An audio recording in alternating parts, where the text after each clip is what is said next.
Indhu Rubasingham, Artistic Director of what is now Kiln Theatre. Great to see you. Thank you, lovely to see you always. Oh, and firstly, I'm going to embarrass you. Some of the works that you've directed are basically in my top 10. And firstly, Ruined, which you did at Almeida. Yeah, I did. Which I brought a positive women to see, was so powerful, obviously, Lynn Nottage. Yeah. And even now, I just find it hard to think of anything that's topped that experience all round for me. And also just in terms of, I've never been in a situation in an interval where we were talking to strangers about what we had just witnessed in the first half. And the second is The House That Will Not Stand, Marcus Gardley, which, again, phenomenal, amazing female performances, great storytelling.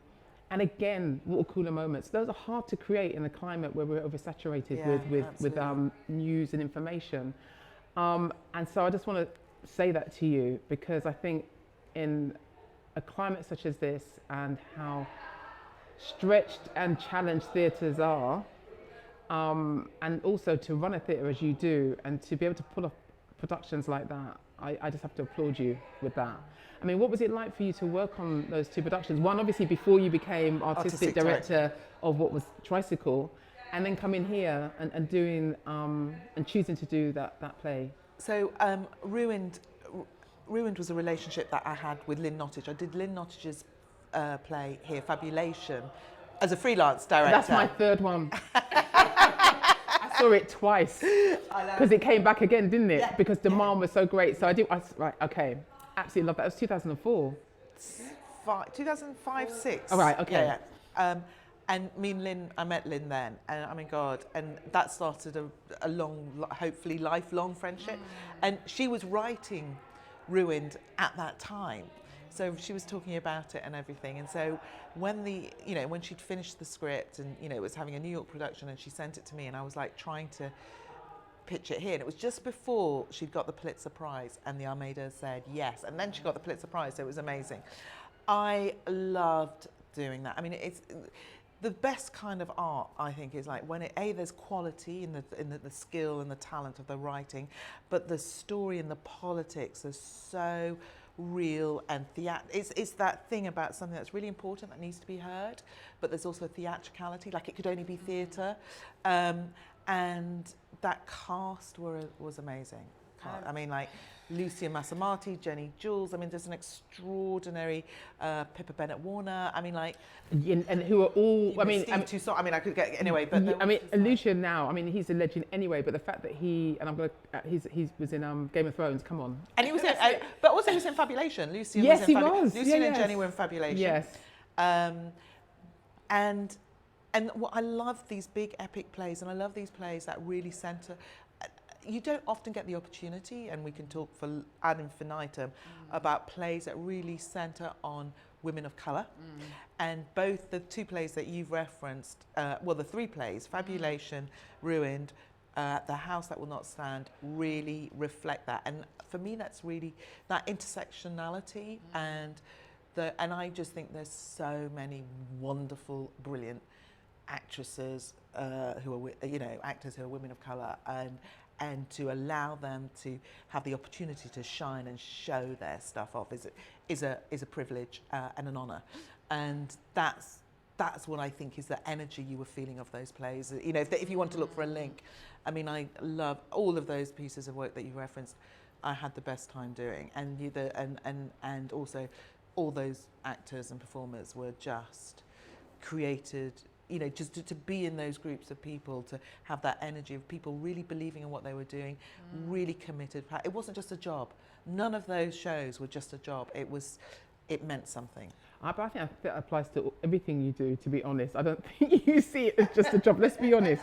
I mean, and that leads in really nicely to my next question, because I think that you are. I mean, look, everyone I know who works in theatre are hardworking. Let's just say that as a general blanket statement. But I think you are, in that with that as a backdrop, you're one of the hardest working theatre makers and creatives I have come across. Yeah, I think so. And I think also, I think it's important to signal the path that you carved out quietly, because as I was joking off camera, to be honest, was the fact that alongside Debbie Tugger-Green, who I will pursue until my dying day to interview, who does very few interviews, she pops up once every like 10 years or so.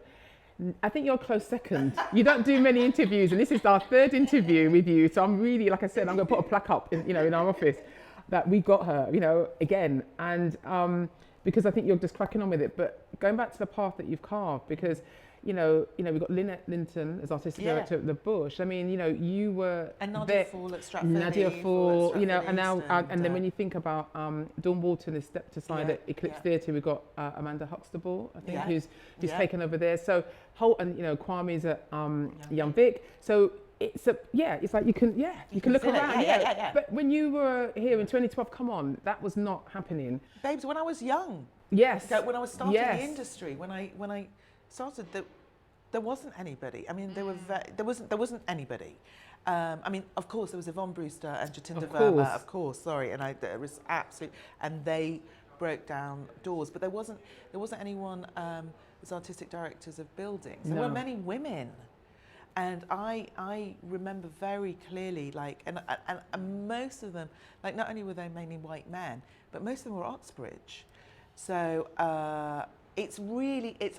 What is lovely is seeing how the landscape has changed and how brilliant London is for that, and the rest of the country. But I feel very proud of London compared to other capital cities, that landscape has changed in a way that, if I'm really, really honest, and I had to be really honest with myself, and I didn't realise it at the time, I didn't think those opportunities. I realised I didn't necessarily want to be an artistic director. I thought, I fooled myself into thinking that's because I just don't want to be an artistic director. I want to be an artist. But actually, if I'm really honest with myself, I didn't think it was possible because there wasn't a clear route. Not many artistic directors have to oversee a capital refurbishment. Let's be honest, and going through the initial process. I mean, Madney is the other one. Obviously Madney Eunice, when he was at Bush, underwent a similar process, isn't it, in terms of transforming Bush Theatre, and now you transform not only Tricycle physically and in terms of energy, but also name. Yes. Oh, let's not do things by half. Let's just, people at Tricycle, Nicholas Kent here, Legacy, Verbatim Theatre. No, let's change the name as well. Yes, it's in Kilburn. You can see the link. Brave woman, brave artist.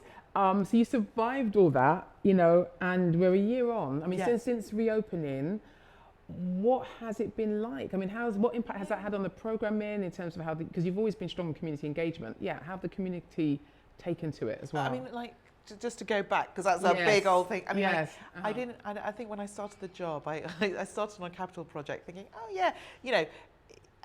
these things, if you really knew what you were going to get into, would you do it? No. And I remember thinking, the stage needs to be improved and stuff like that. So it started and this project carried on. And I think when you change the bricks, and I remember someone telling me that the bricks and mortar is symbolic of a big change. That is more than just the bricks and mortar. And it's about the organisation, it's a cultural shift, it's an emotional, spiritual shift, when you're changing the physicality of a building, which I didn't really know about until a year on. I love this building. I love it. I mean, it cost so much. It was, and it's so many people bled their passion and their heart into making this project happen, and this building, and to be a beacon on the high street, to be something that all the local communities can be proud of, to have a state-of-the-art, really high-class venue that's accessible for everybody in Kilburn High Street. That means, that in itself is a gesture of pride and absolute accessibility, that everyone is entitled. Yes.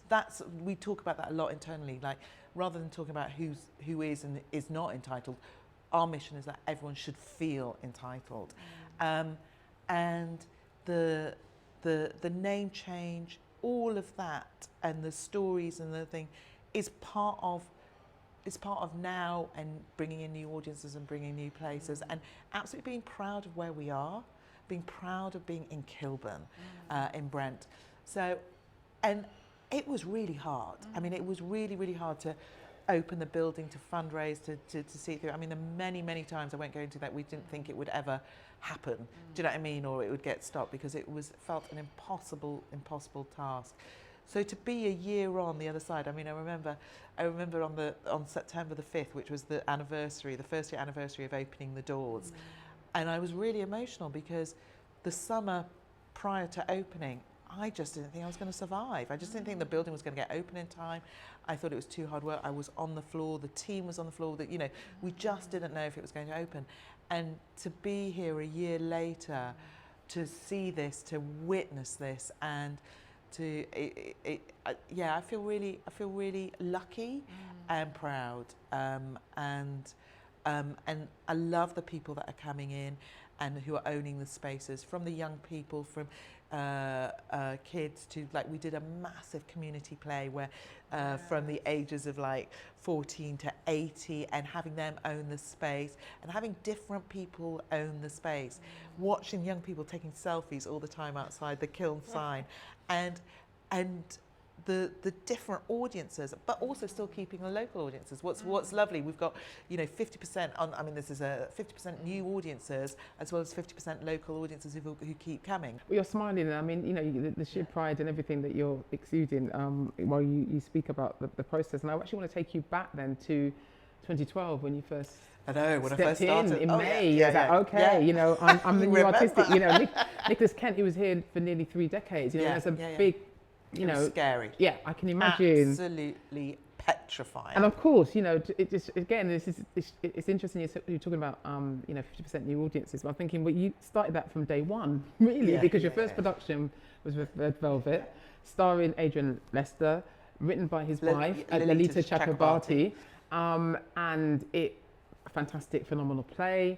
41% increase in audiences on the back of that, and then it transferred to Broadway, New York, isn't it? It went to New York, and then it also went to the West End on a Ken Branagh season. Not bad going, you know. There is something, obviously, in terms of your vision, that is around audiences, new writing, but also about accessibility, and also having your eye on funding. I mean, how do you juggle all those things? You know what? I think you always have to start from the work, and that's the biggest lesson. I think when I started the job, like when you go back to 2012, I was scared, petrified. There's so much I didn't know. I didn't know about fundraising. I didn't know HR, health and safety, and everything. And I was like trying to grapple to get up to speed, and, you know, like, it was big shoes to fill. But the biggest lesson I learnt was that if the programme isn't right, it doesn't matter how brilliant everything is underneath, that if people aren't coming. So it was very lucky with Red Velvet, and that, you know, but we didn't know that. Do you know what I mean? I mean, we'd been working on that play for a long time, and we couldn't get it arrested. It needed me to be an artistic director to even get it programmed. I mean, it's a great story now. Now it's a brilliant story, but what it is about, you know, ultimately is about storytelling and hearing stories and hearing good quality stories that we don't know about but are told well. And I find, because I also with Paper Dolls that year, it's like, and then Handbagged the following year, it's taking these, the biggest thing I've learned as an artistic director is people are hungry for good stories, wherever they're from. And a good story also, wherever they're from whatever perspective, reveals at some point our shared human connectivity. So you may be watching, I remember when I did Paper Dolls, which was about 5 Filipino care workers in Tel Aviv, Israel, who care for elderly Hasidic Jewish men, and in their spare time have this cross-dressing group called the Paper Dolls. And people watching it and going, oh my God, I empathise, I engage, you made me see those people in a different way. You made me realise how human, the humanity, I thought I was so removed from this world, but I realise I'm not. And that's what's brilliant about theatre, when theatre can do that. So that's what I'm really passionate about, that what seems so across the divide, but actually we're celebrating differences, but in that celebration, finding that shared connectivity. I mean, your programming and your, you know, selection of artists that you sort of champion and you work with, and also you choose to direct. I mean, it's such an eclectic mix, isn't it? Because you've got, you know, you had White Teeth, Sadie Smith, And then you had Inua, a star, star on the rise, and some Inua Ellams, Half a God of Rainfall, which was just, I love the staging for that. That was immense. And he's a poet, and so the whole thing around the Orishas and the Greek gods. Yes, Greek gods, and colliding literally. And so, what drives your choices? Well, you know what? I think we're all a mixture of eclectic mixers. Do you know what I mean? All our influences and our experiences are kind of, we live in a very to be. Yeah, but we are whether, what I mean is we are whether we're allowed to express it. Yeah. And we live in a sort of a social kind of conditioning that is asking for tick box exercises, and I'm always interested in outside the tick box exercise and that complexity of human nature. And that's what I love, the complex big stories, and that's what was brilliant about White Teeth. It was like the messy muddleness of multiculturalism in London, or like Inua, Half God of Rainfall, about this cross-cultural epic storytelling but told by two people in verse, or Wife, which was looking at different time periods, looking at different our idea of marriage in gay relationships and stuff like that, and how that's changed. And big epic, I love big epic stories, and that's what's brilliant about this theatre. It can take it loves big ideas and provocative questions that ask us to not necessarily give the answers, but to provoke or to prod or to kind of go, what do you think on this issue? Don't be silent. Great, so you're making my job really easy here, because that segues nicely to my next question around Antoinette Nwandu's play, Passover, which you are going to direct in February 2020. And it's already showcased in New York and Chicago, isn't it? And it's a combination of the Exodus and Waiting for Godot, but explores a whole, very, very scary narrative in relation to black men and black boys in America and how they're treated. How important is it for you to put on plays that deal with those type of issues that are a raw reality for many? I mean, you've answered the question in a way. How important is it to it? I mean, like, it's always important to do those plays. And you know what? I think it's important to do those plays regardless of what's happening in politics, because it's always about the mission statement is the voices of the unheard, is hearing those stories of the people who are disenfranchised in some way. It's vital for us to have to shed a light on that, and also not only that, it's to make people feel seen and heard and recognise a situation. So therefore, it helps in the idea of a theatre being accessible and for all, because they can come and see a play, a story that either they don't know about and they need to learn about, or a perspective they hadn't heard, or they go, oh my God, that's my story, or that's my situation, and it's. The reason I sort of say that, because I remember when the referendum first happened and we were voting to leave, and people at theatres around the country were like going, okay, what's our response to that? And I remember sort of saying internally, our response is even more commitment to the mission statement, which is everyone feeling welcome, unheard voices being part of the mainstream, this idea that there's over 90 languages spoken in this borough, that they feel that they have a right. So it wasn't that we changed, it meant an even deeper commitment to that idea. First of all, this play is brilliantly written. It's a beautiful, fantastic writing, and I feel very lucky that this theatre's able to have the rights to produce it. And it's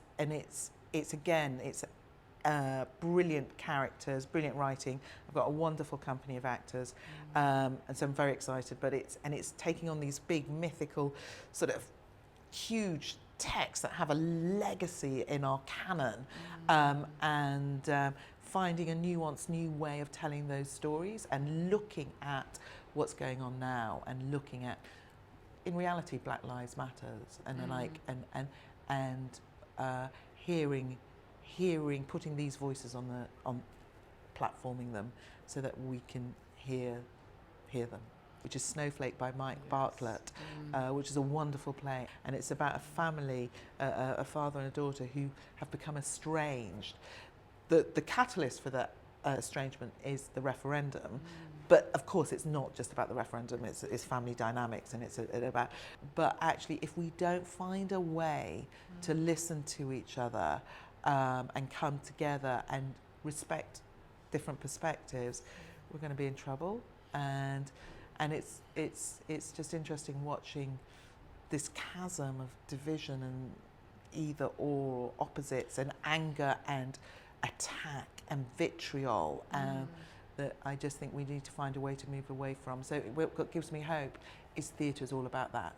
Theatre is all about bringing people. It's literally about bringing people together, and it lives in the grey area. It doesn't live in black and white, like yes, no. It lives in complexity and nuance and safe spaces. So I think hopefully my optimism is that there's even more of a reason for us to do what we need to do. Well, it seems that it has forced into the open. That's the fact you said about Snowflake, the fact that some of the issues that the referendum threw up predated the referendum.